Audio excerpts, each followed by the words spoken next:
The U.S. Air Force is refining its concept for an arsenal plane that could haul huge numbers of munitions into combat. Now, cargo planes could be in the mix alongside bombers. The Flying Branch in November 2019 is planning experiments and briefing senior leaders on progress towards its arsenal plane idea, Air Force Magazine reporter Rachel Cohen wrote. The Air Force in 2016 first discussed the concept. The multi-engine arsenal plane would carry large numbers of network-enabled, semi-autonomous weapons and fire them at targets identified by other, more survivable planes such as bombers and stealth fighters, the U.S. Air Force explained in a 2016 concept video. The Pentagon's secretive Strategic Capabilities Office originated the arsenal plane concept. The idea takes one of our oldest aircraft platforms and turns it into a flying launch pad for all sorts of different conventional payloads. Ash Carter, then the Defense Secretary, said in 2016. In practice, the arsenal plane will function as a very large airborne magazine and network to fifth-generation aircraft that act as forward sensor and targeting node. In a parallel effort, the Pentagon also is developing new, smaller missiles that could increase several-fold the weapons loadout of a fighter or arsenal plane. Many observers assumed the Air Force intended to modify some of its 1960s vintage B-62 bombers to function as the flying arsenals. The 8-engine B-62 matches the service's description of an old multi-engine aircraft. The bomber lacks stealth qualities. Even before the advent of arsenal plane concept, the Air Force planned for the B-52 during high-end warfare to perform a supporting role, firing long-range munitions. The arsenal plane idea merely extends the B-52's existing operating concept and could require minimal modifications to the bomber's sensors, communications, hardpoints, and bomb bay. But it's possible the Air Force wants to convert an airlifter for the role, Cohen reported. Air Force Global Strike Command Boss General Timothy Ray indicated mobility platforms could be in the mix, Cohen wrote. You have to go look at those options. If you believe you'll have access to airlift assets to go do that in a time of crisis, Ray said, I'm not mentally there. I don't see how that comes together. At the end of the day, there's a little bit of learning going on, Ray added. It's an easy thing to draw, a tougher thing to do. But a cargo plane such as a C-17 could require extensive modification before it could launch weapons. And as vulnerable as a lumbering B-52 is, a C-17 with its relative dearth of electronic countermeasures is even more vulnerable. C-17s will likely be in very high demand during the opening stages of a major conflict accomplishing their primary mission. Mark Gunzinger, an analyst with the Virginia-based Mitchell Institute for Aerospace Studies, told Cohen, "It wouldn't make sense to allocate them for strikes instead of using them to deploy forces into a theater of operations. Uncertainty aside, there's a cold logic in the Air Force's drive to acquire an arsenal plane. To preserve their clean, radar-dodging lines, the service's F-22 and F-35 stealth fighters typically carry their weapons in small internal bays. The F-22's standard loadout is 4 air-to-air missiles and 2 1,000-pound bombs. The F-35 can haul just 2 air-to-air missiles and 2 2,000-pound bombs internally. By contrast, many Russian and Chinese fighters, while not stealthy, routinely carry 10 or more missiles and bombs under their fuselages and wings. American fighter squadrons could fly into combat with far fewer weapons than their opponents could carry. An arsenal plane, lobbing potentially hundreds of missiles from well beyond the aerial front line, could help close the weapons gap. This is a little unusual and something almost entirely new. Brian Lastly, author of The Air Force Way of War, told the Daily Beast shortly after the Air Force first announced the arsenal plane concept. But with too few fighters, carrying too few weapons, and rapidly arming foes, the Pentagon seems willing to risk something unusual and new. Slow, decidedly non-stealthy heavy bombers backing up speedy, stealthy fighters a fraction of their size.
Good engines. Rotate. Pause the right. Pause brake, you're up. Go. After 10 heavy flight, units in sequence. Hold short.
The applications of the KEP are mainly theoretical for now, and we're certainly decades away from a floating Thor's hammer circling the planet.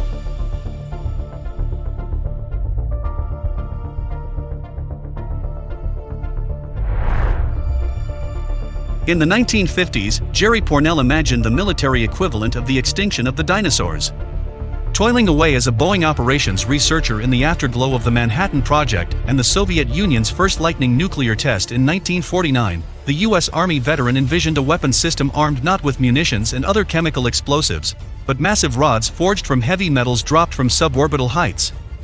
Those tungsten thunderbolts, as the New York Times called them, would impact enemy strongholds below with the devastating velocity of a dino-exterminating impact, obliterating highly fortified targets like, say, Iranian centrifuges or North Korean bunkers without the mess of nuclear fallout.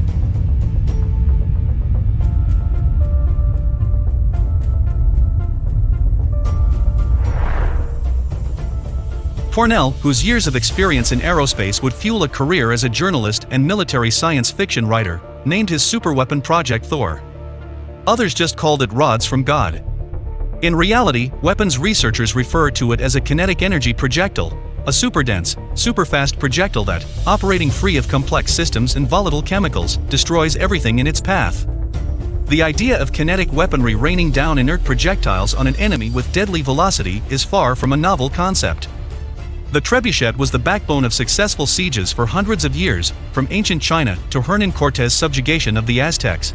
During and after World War II, airmen have occasionally deployed clusters of inert lazy dog bombs, metal cylinders traveling at terminal velocity on the battlefields of Korea and Vietnam. First 2 rockets. Up some red smoke. Another set of rockets. They're firing them in pairs. And gravity hasn't always been necessary.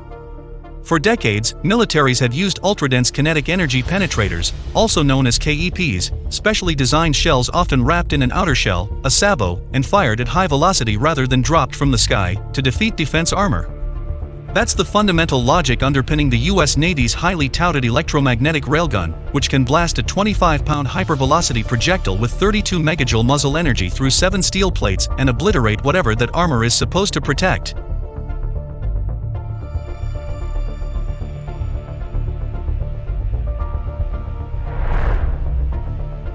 Whether dropped from the sky or fired from a cannon, the principle behind these weapons is the same: hitting the enemy with something very hard and very dense, moving very fast. And the kinetic energy projectile may become a staple of modern warfare sooner than you might think. In 2013, the U.S. Air Force 846th Test Squadron and civilian researchers at Lawrence Livermore National Laboratory successfully test-fired a kinetic energy projectile, a tungsten-rich shell moving at 3,500 feet per second, more than 3 times faster than the speed of sound, on a specialized track at Holloman Air Force Base in New Mexico.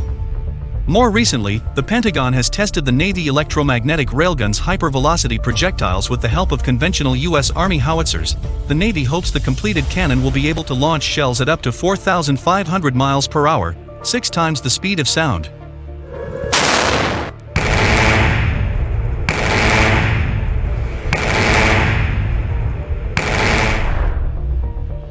Explosives may be dazzling in their destructiveness, but there's an elegant, almost Newtonian lethality to the kinetic energy projectile, explains Matt Weingart, a weapons program development manager at Lawrence Livermore. The classic way of delivering hurt against a target has been to pack a lot of chemical explosive into a container of some kind, a barrel or a cannonball or steel bomb, Weingart told Task and Purpose in a phone interview. The violence comes from the chemical explosive inside that bomb sending off a blast wave, followed by the fragments of the bomb case. But the difference with kinetic energy projectiles is that the warhead arrives at the target moving very, very fast. The energy is there to propel those fragments without the use of a chemical explosive to accelerate them. The more mass, the more violence.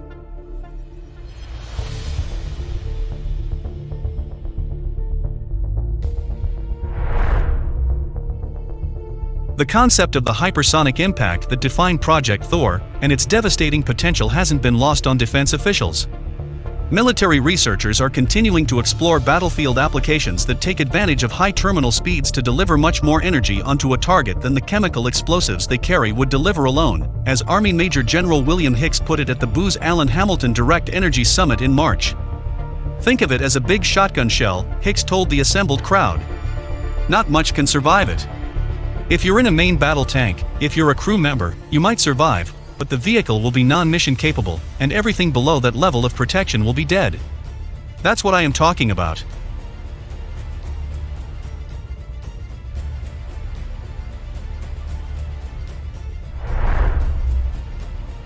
The KEP isn't just appealing because of its elegance and relative cost-effectiveness. A superdense tungsten warhead is relatively cheaper than conventional explosive munitions, but for its theoretical precision.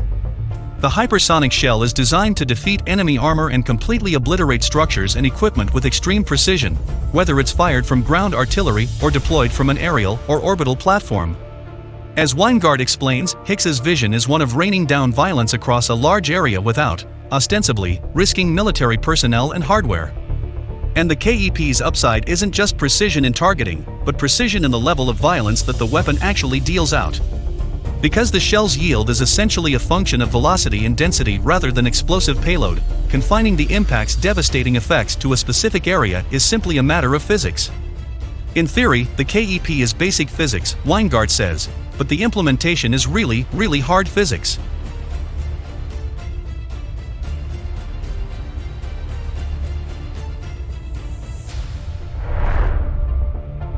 Using our high computing capabilities, we can exercise a high degree of control over those effects, says Weingart. We've got the most extraordinary computing power in the world, and we can take exquisite knowledge of physics and put it into very sophisticated computer codes and run vast number problems to predict how things are going to behave in terms of speed and energy. The KEP could offer a middle ground between the conventional precision GPS-guided munitions deployed by aircraft and high-yield, non-nuclear explosives like the GBU-43/B Massive Ordnance Air Blast, MOAB, or Mother of All Bombs, used against ISIS militants in Afghanistan in April. By adjusting the density of the KEP, military personnel could choose between defeating the armor on a single main battle tank and delivering violence wholesale, and simultaneously, across broad swaths of an operational area, without worrying about fallout.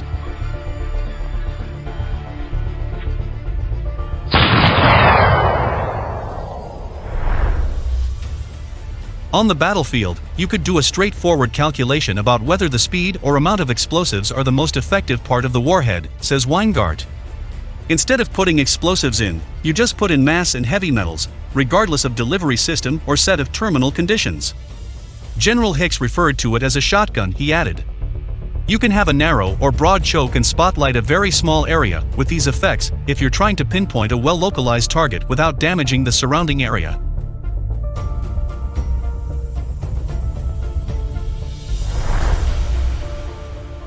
But what's the main purpose of these kinetic energy projectiles, other than raining down violence with the shock and awe that only weapons like the mother of all bombs can inspire?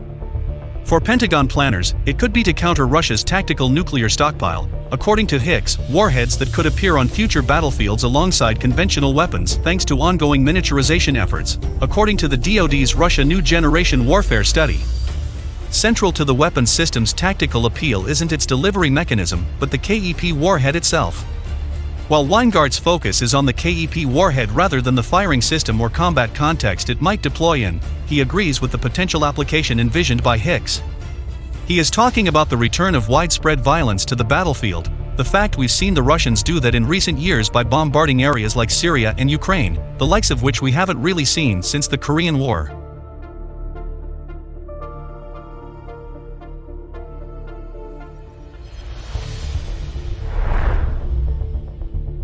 The applications of the KEP are mainly theoretical for now, and we're certainly decades away from a floating Thor's hammer circling the planet. But if kinetic energy projectiles do find efficient applications in warfare, it's possible they could find new delivery systems for battlefield destruction with potentially devastating effects that might eclipse the MOAB as the most violent non-nuclear weapon in the Pentagon's arsenal.